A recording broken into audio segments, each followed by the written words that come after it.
যিটো BTC নিৰ্বাচন আহি আছে ইয়াত আমি মিত্ৰজোঁটে 40টা সমষ্টি জিকিম। আগ্ৰামা মহিলাৰী ডাঙৰীয়াই মিছা কথা কৈ ভুল কথা কৈ নিজৰ দলৰ মানুহকো তেখেতে মিছলিড কৰি আছে, ৰাইজকো মিছলিড কৰি আছে।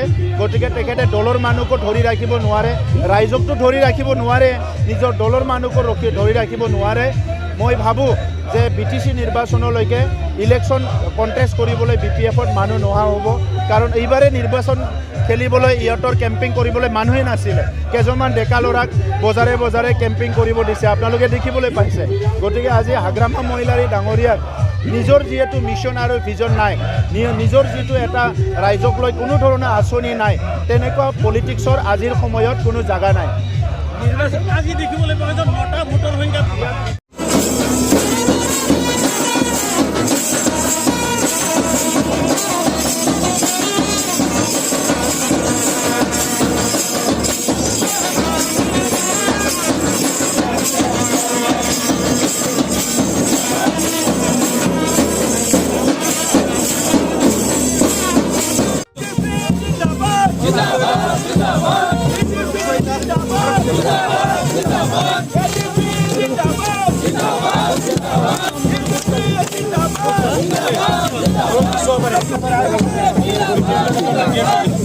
Side direction, fight it, side direction, fight it.